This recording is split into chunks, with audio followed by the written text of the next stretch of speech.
সুতরাং মানুষকে সৃষ্টি করা হয়েছে তিনটি জিনিসের সমন্বয়ে। তাকে মাটি থেকে তৈরি করা হয়েছে, তাকে ভারসাম্য সহ তৈরি করা হয়েছে এবং তাকে রূহ দিয়ে সৃষ্টি করা হয়েছে। তিনটি উপাদান আল্লাহ বর্ণনা করেছেন এই আয়াতে, আর তিনি ফেরেশতাদের এগুলো জানিয়ে দিয়েছেন যে এই তিনটি অংশ মানুষকে বিস্ময়কর করে তুলবে।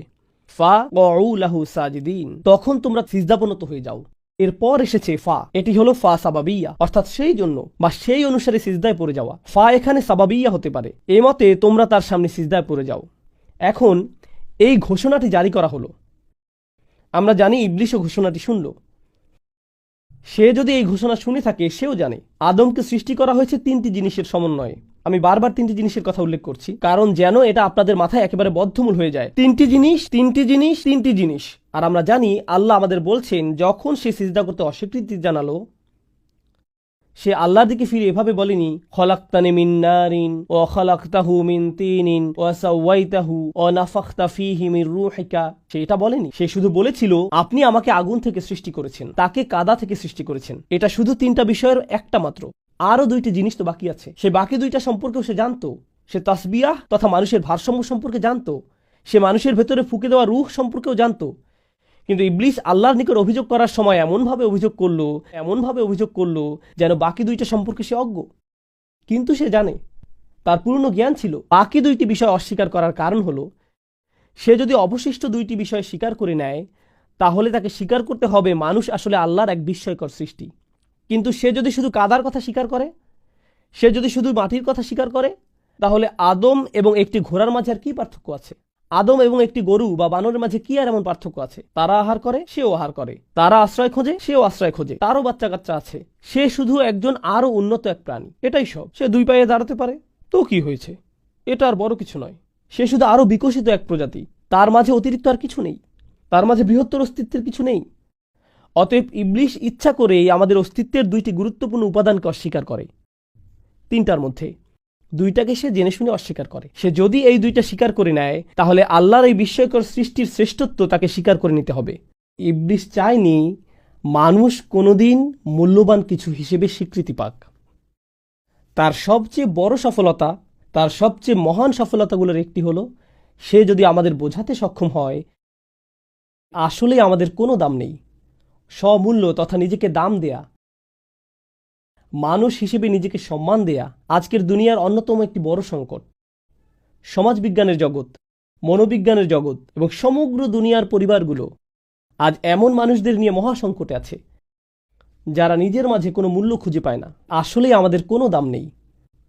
আগে আমার একটা চাকরি ছিল, এখন আমি অবসরে। কেউ আমার অভিমতের কোনো মূল্য দেয় না। আমার কোনো দাম নেই। আমি সারাদিন বাসায় বসে থাকি। আমার ছেলে চাকরি করে, আমার মেয়ে কলেজে পড়ে। আমি পুরোই মূল্যহীন। আমি এখন সবার বোঝা। এভাবে একজন বৃদ্ধ বাসায় বসে বসে নিজেকে মূল্যহীন ভাবতে থাকে। আমার এখন মসজিদ আর বাসায় আসা যাওয়া ছাড়া কোনো কাজ নেই। নিজের ভিতরে এক ধরনের স্বমূল্যের অভাব সবসময় আমার ভিতরে কাজ করে। যদি মরে যেতাম কতই না ভালো হতো। তার মাথায় এই চিন্তাগুলো সবসময় ঘুরপাক খেতে থাকে। মুখ ফুটে বলে না, এমনকি কখনো কখনো বলে ফেলে। একজন যুবক ছেলেও সে বলে, আমার ভাই ভার্সিটি থেকে অনার্স মাস্টার্স শেষ করেছে, আমার চাচাতো ভাই বড় চাকরি করে, সবাই জীবনে উন্নতি করেছে, অমুকে বিয়ে করেছে, আর আমাকে দেখো, আমার কিছুই নেই। আমি এগুলোর কিছুই অর্জন করতে পারিনি। আমি জীবনে অনেক সময় নষ্ট করেছি। আমার এটা করা উচিত ছিল, ওটা করা উচিত ছিল। সবাই বলছে আমি জীবনে পরাজিত। আমি তো সত্যিই পরাজিত। ইবলিস চায় মানুষজন আপনাকে এমন সব কথা বলুক। আশেপাশের মানুষেরা তারা এমন সব কথা বলবে যার ফলে আপনার নিজেকে মূল্যহীন মনে হবে। আর ওই মানুষগুলো এমনকি বুঝেও না যে তারা এই ক্ষতিটা করছে। এটা তাদের মাথায়ও আসে না। কিন্তু তাদের এই কথাগুলো আপনার জীবনে ব্যাপক প্রভাব ফেলছে। আপনি তখন ভাবতে শুরু করেন, সম্ভবত আমার কোনো দাম নেই, আমার মতামতের কোনো দাম নেই। সবার মতের দাম আছে, আমার কথার কোনো মূল্য নেই। সবার কথার মূল্য আছে। আমার উপস্থিতি একটা বোঝা স্বরূপ, আমার কাউকে কিছু দেয়ার নেই। নিজেকে নিয়ে যদি এভাবে ভাবতে শুরু করেন, তাহলে এটা আপনার উপর শয়তানের বিশাল এক বিজয়। কারণ শয়তান তখন বলে, আমি তো ঠিক এটাই বলেছিলাম সব সময়, মানুষ শুধুই কাদামাটি। তাকে দেখো, কোথায় তার ভারসাম্য, কোথায় তার রূহ? আর আল্লাহ কি করলেন? আমি আর আপনি এই পৃথিবীতে আসার আগেই আমাদের পিতাকে যা দেয়া হয়েছিল, তার সন্তান হিসেবে আমাদেরকেও সেগুলো দেয়া হয়েছে। তিনটি জিনিস: মাটি থেকে আমাদের শরীর, তাসবিয়া তথা ভারসাম্য, এবং আমাদের রূহ। আল্লাহ তার সকল সৃষ্টির উপর আমাদের সম্মানিত করেছেন। সকল সৃষ্টি আমাদেরকে আল্লাহর একটি মিরাকল হিসেবে দেখে। সকল ফেরেশতাদের সিজদা পাওয়ার যোগ্য।